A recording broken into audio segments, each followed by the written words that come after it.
একটাই মাত্র কারণ, সেটা হচ্ছে যে আমাদের শের-ই-বাংলা মেডিকেল কলেজের চরম শিক্ষক সংকট। আমাদের 334 জন শিক্ষক থাকার কথা, সেখানে 161 জন টিচার রয়েছে এবং 173টি পদ খালি।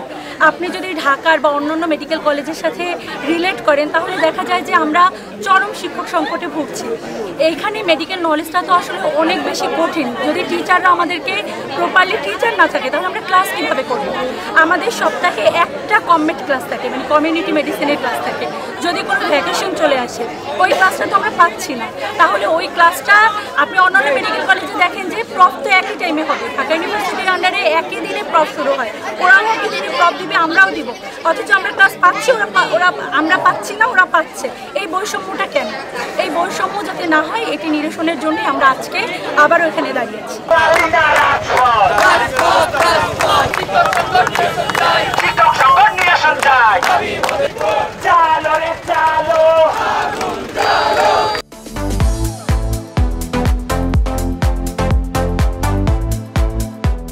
আমাদের এখানে 334টি শিক্ষক পদের বিপরীতে শিক্ষক রয়েছেন মাত্র 161 জন এবং আমাদের শিক্ষক পদ শূন্য 173 অর্থাৎ আমাদের 50%ও কম শিক্ষক দিয়ে আমাদের শিক্ষা কার্যক্রম চলমান, যার ফলে আমরা আমাদের কোয়ালিটেটিভ শিক্ষা সেটা পাচ্ছি না এবং আমাদের কিছু ডিপার্টমেন্ট যেমন মাইক্রোবায়োলজি এইটার একাডেমিক কার্যক্রম সম্পূর্ণভাবে কলাপস করছে। যতদিন না আমাদের যতগুলো শিক্ষক পদ খালি আছে ওইসব পদে শিক্ষক পদায়ন হচ্ছে এবং আমাদের কলেজ প্রশাসন এবং ঊর্ধ্বতন কর্তৃপক্ষ যতদিন না আমাদের একটা কোয়ালিটেটিভ শিক্ষা নিশ্চিত করতেছে শিক্ষক পদায়নের মাধ্যমে, ততদিন পর্যন্ত আমাদের এই আন্দোলন চলমান থাকবে। শের-ই-বাংলা মেডিকেল কলেজ যে দেশের অন্যতম বৃহত্তম মেডিকেল কলেজগুলোর মধ্যে একটি 1000 শয্যা সম্পন্ন এবং প্রত্যেকটি শ্রেণীতে 250 শিক্ষার্থীর ধারণ ক্ষমতা সম্পন্ন এই মেডিকেল কলেজে শিক্ষকের পদ রয়েছে 334টি, যার মধ্যে 163টি পদে একমাত্র শিক্ষকের পদায়ন রয়েছে, বাকি 171টি অর্থাৎ 50% বেশি পদই শূন্য। এর বিরুদ্ধে আজকে আমাদের আন্দোলন। এই মেডিকেলের কমিউনিটি মেডিসিন, মাইক্রোবায়োলজির মতো ডিপার্টমেন্টগুলোতে কোনো অধ্যাপক নেই, অধ্যাপক পদ পুরোপুরি শূন্য, সহযোগী অধ্যাপক পদ পুরোপুরি শূন্য এবং সহকারী অধ্যাপক পদও পুরোপুরিভাবে শূন্য।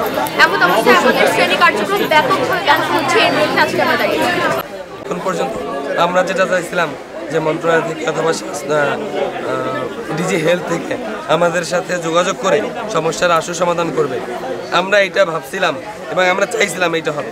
এইটা তারা এখনো পর্যন্ত করে নাই, কোনো ধরনের আশ্বাস পর্যন্ত দেয় নাই। যতদিন না পর্যন্ত আমাদের সাথে কথা বলে সম্পূর্ণ সমাধান হবে ততদিন পর্যন্ত কোনো ধরনের ক্লাস হবে না। সম্পূর্ণ ক্লাস বন্ধ, কলেজ বন্ধ, প্রশাসন বন্ধ, সব কিছু বন্ধ। আমরা কলেজ প্রশাসন খুলবো না ততদিন না পর্যন্ত আমাদের এই দাবি দেওয়া বাস্তবায়ন না হয়। এরপরে 28 তারিখে পুরো বাংলাদেশে ডেন্টালের অ্যাডমিশন টেস্ট, পুরো বাংলাদেশে, তার মধ্যে মেডিকেল একটা অন্যতম। আমরা এইটাও হতে দিব না এবং এইটার পূর্ব প্রস্তুতি আরও 7 থেকে 8 দিন আগে থেকে নেওয়া হয়, এটাও কিন্তু আমরা হতে দিচ্ছি না। আমরা আসনি সংকেত দিতে চাই, যদি তারা এখনও পর্যন্ত আমাদের সাথে কথা বলার কোনো রকম ব্যবস্থা না করে আমরা কিন্তু এই সব জিনিসে কঠোর হব, আরও কঠোর হব।